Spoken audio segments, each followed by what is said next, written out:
কখনো কখনো জীবনে এত কঠিন সময় আসে, এমন কিছু আমাদের সাথে ঘটে যা আমাদের শেষ করে দেয়, আর আমরা জীবনের কাছে হেরে যাই, হতাশ হয়ে পড়ি।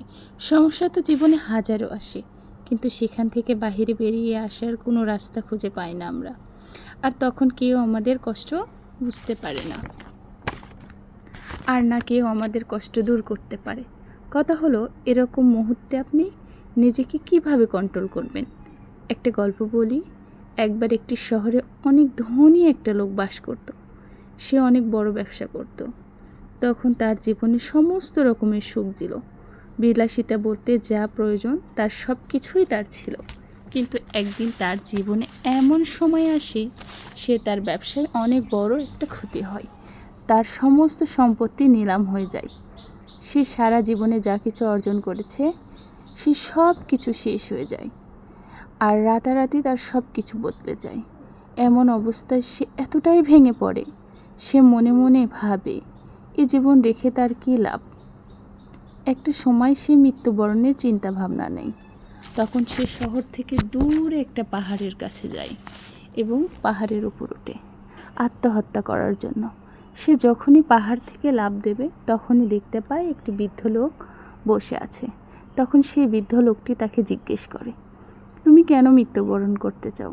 সে তখন বলে, আমার জীবনে এমন একটা সময় ছিল যখন আমার সব কিছু ছিল, আমি খুব ভালো ছিলাম, কিন্তু এখন আমার জীবনে আর কোনো কিছু নেই। তখন ওই লোকটি তার হাত ধরে তাকে বলে, দেখো, একটা সময় তোমার জীবনে সব কিছু ছিল।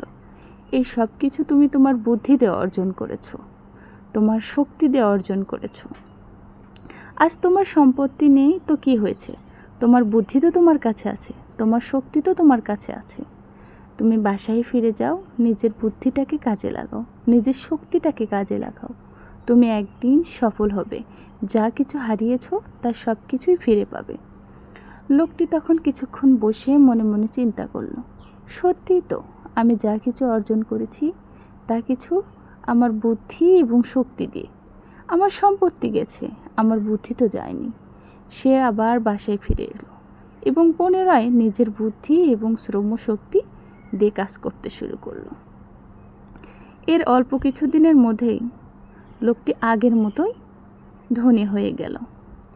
এর দ্বারা কি বুঝলেন? আসলে আমাদের জীবনে যত সমস্যায় আসুক না কেন, আমরা কখনো ভেঙে পড়ব না। আমরা সবসময় চেষ্টা করব আমাদের বুদ্ধি, আমাদের শক্তি, শ্রম, মেধাটাকে কাজে লাগিয়ে আমরা যেন সফল হতে পারি। আপনাদের যাদের জীবনে এরকম সমস্যা আছে, কেউ হতাশ হবেন না। ধৈর্য ধরে সবসময় কাজ করবেন, আল্লাহ তাআলার উপর বিশ্বাস রাখবেন, নিজের উপর বিশ্বাস রাখবেন। একদিন সব কিছু ঠিক হয়ে যাবে।